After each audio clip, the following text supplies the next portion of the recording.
All right, so now we've got our subphases, which are macrocycles and microcycles. Now, this isn't that hard to remember. I don't understand why people struggle with it. Macro being big, micro being small, all right? If you know anything about nutrition, you have macronutrients and you have micronutrients, okay? Anything macro is going to be larger than micro. Other teachers like to teach like the alphabet, you know, A, I, O, U. So mac, A is before I in your vowels. So therefore macro is above micros. Anyway, whatever. Moving on.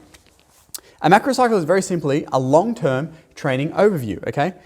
A macrocycle will usually last somewhere between 4 and 8 weeks, but it is going to be longer or shorter depending on the sport, all right? Different sports will have different macrocycles, and that is the job of like a head coach, all right? If you ever wonder like, what does a head coach or a head trainer for a team do? This is part of their job, right? They need to sit down the whole training year, they plan out macrocycles, microcycles, daily training sessions within the microcycle. Like, it's a really interesting and intricate job. It's not just something that you can just walk into from being like a PT for 6 months at TAFE.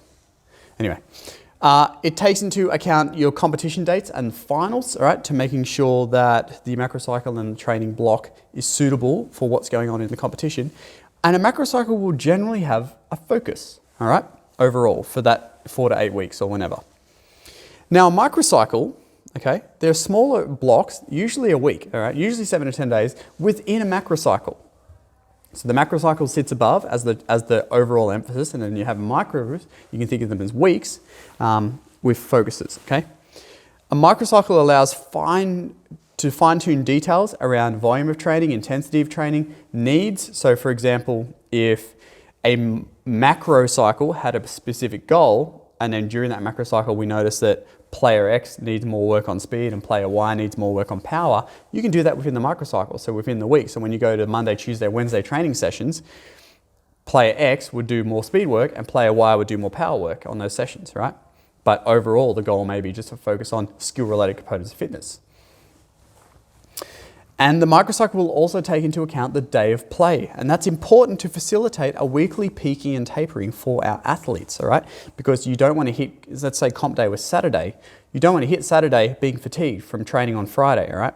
So Friday you would taper, you would reduce your training load, and I'll talk about this again in a minute, so that you're not tired come Saturday. But then the following week you may play on Friday, so then you would need to tailor your microcycle so that you're going to taper on the Thursday, ready for play on Friday, etc. All right. So here's a very basic example, but we're going to do a couple of activities like this in class. All right. So overall, I've got pre-season training here in a very simple table. All right. Pre-season training. We noted it lasts somewhere between 6 to 12 weeks. So I've got 8 weeks of pre-season training here. All right. In macrocycle 1 of pre-season training, our focus is going to be on general fitness conditioning. All right. So, like I said, aerobic work, strength work, those health-related components of fitness stuff. And then within our 4 weeks of general fitness conditioning in macrocycle 1, we've got 4 microcycles. So this week we may do continuous aerobic work. This week we might do aerobic intervals. This week we might do some strength training. And then this week we might go back to aerobic intervals, all right? So they're going to be your focuses, right? And that's 4 weeks of training. Then in macrocycle 2, which is still part of our pre-season training block, we're going to do some position-specific fitness, all right? So microcycle 1, for player X, working to work on speed, they'll do some like anaerobic intervals, so they're working on their speed. And player Y, for example, who needs to work on their power, they may do some, explosive weightlifting in microcycle 1, and then microcycle 2, 3, 4, the 4 weeks. So those details are going to change on a weekly basis.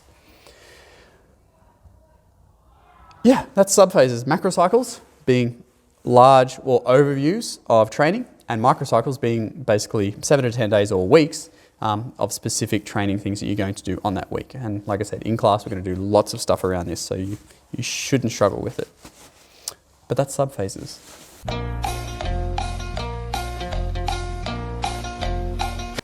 All right, so the next one is looking at peaking and what that is, and then to facilitate the peak, we need to do a taper, which is the next bit.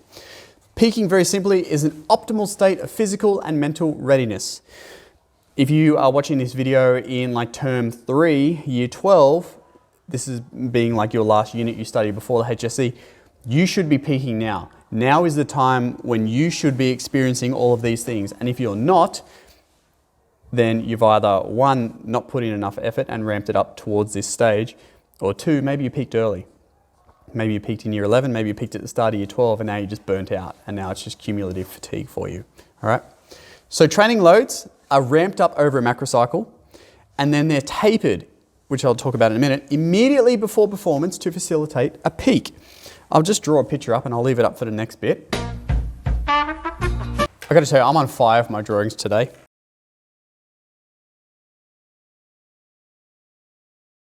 I'll leave this up for tapering as well, but I'm just going to explain the peak here. So with peaking, what's going to happen is, if this line, this blue, dark blue line, okay, that's training load, okay? So slowly over a macrocycle, okay, or in a season, the training load is going to increase and increase and increase. You're going to demand more and more and more and more and more in athletes. And then at the time when you want them to be at this optimal state of physical and mental readiness, you're going to taper. So you're going to cut back on the training load. And what that does is that it facilitates this performance curve. So performance will go up, go up, and go up, and go up. And it gets, when you get to the point when you're just about to crack, you taper it, and then your body, okay, can perform at optimal state, as opposed to this happening here if you don't facilitate a taper. So your training load goes up and up and up and up and up, just like in this one, and your performance is going up and up and up and up with it. But then if you continue to train continuously hard or harder than you did, cumulative fatigue will kick in, and it will actually degrade your performance, all right? So this is how you facilitate a peak, and it's why tapering is important. So planned peaking is an important aspect for sporting success, e.g. finals time, all right? So if athletes are training up and up and up and up and up all the way through the season, and then they get to the finals and they start training harder and harder and harder, this will happen. The performance will go down, they'll lose, they'll be tired, they're not motivated anymore, etc. Whereas in that finals time, sessions should be shorter, volume should be reduced, just focusing on the skill aspect and stuff to allow them to be optimally ready to go, all right? Signs of a peak. Your athlete or athletes should be in good health and they should have good recovery. They should do their training session and then they should, like, the next day feel ready to go again, all right? That's a really good sign of a good peak. Should be a synergy of skills, all right? So instead of them being good at one thing, they should be able to bring together all of the skills and tactics they learned throughout the year, and they should bring it all together into one neat package. They'll have a strategic and tactical mindset and be able to think on their feet during their game sense approach. The athlete should be self-confident and they should be motivated to give it all right? If you're turning up to a game and you're not motivated, you're feeling a bit down, you're feeling a bit tired, that's a sign of not good peaking at all, and you actually may be overtrained at that point. So that's peaking. Now we'll do tapering, which is the opposite. Not the opposite, it's something that facilitates peaking.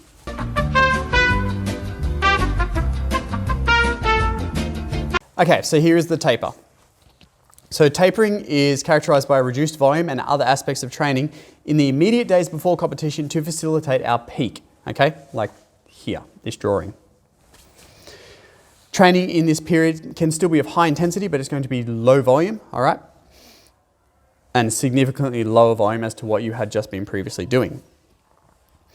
It is a time when physiological adaptations manifest, as a taper usually follows a period of high volume, high intensity training, something that we can call overtraining, all right? So if we look back at our pictures here, you can see that slowly over time, the volume of training has gone up and up and up and up and up. Gets to a point where your body can't take it anymore unless you're taking steroids, right? But we're not taking steroids. So the body is at its absolute cracking point. You've pushed it hard, you cannot train anymore, and then you reduce volume drastically and allows this performance curve to go up the peak, right? If you continue to train up and up and up, higher, higher, higher, your body just breaks down, you get injured, your performance goes down, you feel bad, you get sick, all that kind of stuff, all right? So a taper will usually last 7 to 10 days for most individual athletes, all right? However, if you're a weekly team sport athlete, okay, your taper is going to be much shorter, but then all of these things are going to be on a much reduced microcycle, all right? So instead of like doing a few weeks of high intensity, high volume training and then taper, if you're like a team sport athlete, you would do like a couple of days of high intensity, high volume training, and then you'd taper for a couple of days, and then you're ready for your finals day. Now this is an important point here, and you can see here why this is important. The taper process can be a mental battle for athletes because they do not trust the process of no training or less training equals improved performance, all right? So you've been telling an athlete for weeks on end now, you need to train harder, train harder, train harder, train longer, train harder, go faster. And so they do that and they do that and they do that and do that. And then all of a sudden you tell them, all right, now we're going to just go for a walk today and a walk tomorrow, and that will make you improve your performance go up. And they'll be like, what? That completely flies in the face of everything you've been telling me for weeks and weeks and weeks. So they'll go for their walk as their coach tells them. And then after their coach goes home, they'll go and they'll do an intense training session because they feel like that's what they really need, because that's what they've been told. And then this happens. They have caused themselves to be overtrained, and then their performance goes down. Whereas athletes who just trust in the process of the peak and the taper will experience this, and despite them being told to active rest for a couple of days, they do it, their performance goes up. Athletes and coaches and trainers who facilitate a peak with a taper, those athletes will always perform better than athletes that did not. So that's the peak and the taper, and we've got one more dash to go.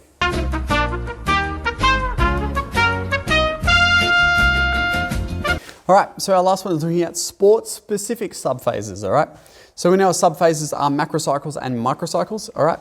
So macrocycles and microcycles being subphases should therefore be tailored for each sport or each athlete, and therefore each position, depending if it's a team sport or individual sport, all right? Those subphases must suit the fitness requirements and skill requirements of each athlete, all right, to get the best performance. All right, you can't just blanket give an NRL team all the same training program. You can't just blanket give the whole hockey team the same training program. You can't give a marathon runner the same training program as a swimmer. Hopefully all this is quite logical, but this is the point of this dash. So for example, in the in-season training part, remember now we're going to focus on skills but still maintain our fitness. A winger or a fullback on an NRL team may perform some high ball training during their chest sessions, whereas a prop will complete high intensity weightlifting in that same time slot, all right? Or in the pre-season training session where we're looking at developing our fitness, a centre may complete more aerobic conditioning as opposed to a prop who may complete more strength training, all right?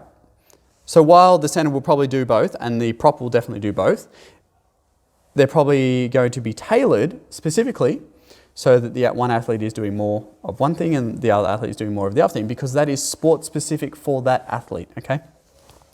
Or even directly, if you wanted an even easier answer, okay, sport specific subphases, you're looking at a swimmer in their pre-season training, they should be doing a lot of distance swimming in the pool, all right? As opposed to a league player who probably won't do a lot of distance swimming in the pool because it's not really sports specific. Okay, so that ends sport specific subphases, and that overall is the end of our periodization video. Thanks, bye.